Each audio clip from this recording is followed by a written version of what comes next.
Hello, my name is Michael McKinney. I'm an assistant professor and clinical education coordinator with the athletic training program at Grand Canyon University. This presentation and case study is on anisocoria as the sole initial symptom of concussion in a collegiate volleyball player. Anisocoria is a term that refers to unequal pupil diameter size. Studies have estimated the prevalence of benign physiological anisocoria to be anywhere between 17 and 20% in the normal general population. Pathological anisocoria can be a clinical biomarker of a traumatic brain injury, such as epidural hematoma, whereas mild traumatic brain injuries typically do not cause asymmetric pupillary dysfunction and related symmetric responsivity at rates higher than that of the general population.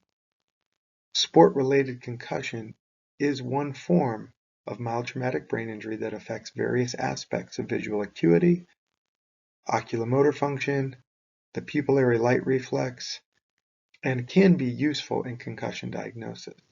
However, sport-related concussion does not always result in anisocoria. In fact, an examination of the most current NATA position statement on concussion assessment and management doesn't even utilize the word anisocoria as a common symptom. This case report involves a 21-year-old female collegiate volleyball player who reported to the athletic training staff after competition upon noticing that her pupils were unequal. The patient stated that she was not experiencing any other signs or symptoms that would indicate a concussion or concern, but did recall striking her head on the court during pre-competition warm-ups. The patient reported no previous history of concussion or eye injury. Further evaluation did not reveal any issues with the patient's reflexes, balance, or memory. At this time, the decision was made to preemptively withhold the patient from participating in athletic activities so she could be monitored for the development of further signs and symptoms.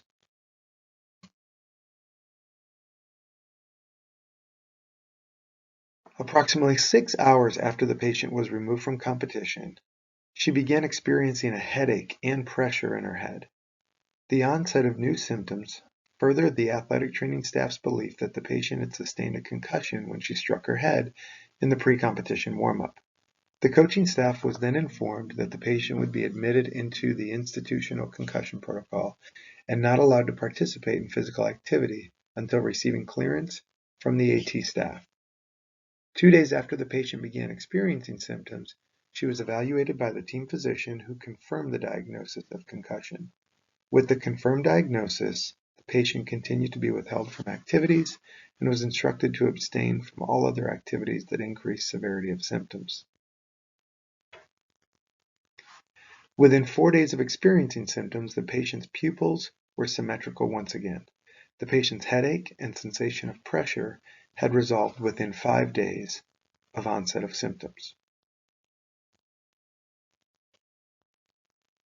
On day 6, the patient began the institutional return to participation protocol, and 12 days from the onset of symptoms, the patient was cleared to return to full participation in team activities, while for the remainder of the season, the patient did not experience anisocoria or any of the previously mentioned symptoms.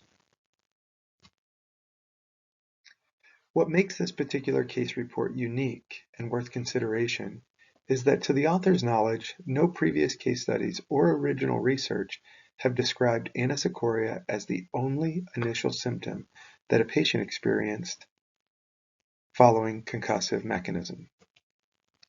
Given that anisocoria is not one of the more common signs or symptoms of concussion, it is possible that concussion would not have been recognized had the patient not self-reported her asymmetrical pupils.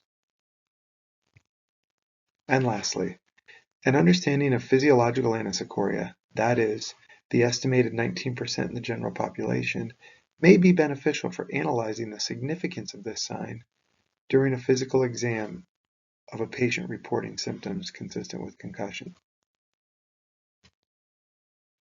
In conclusion, when caring for patients, it's paramount that the clinician take into account all patient-reported signs and symptoms, even small suggestions or observations such as pupil diameter change.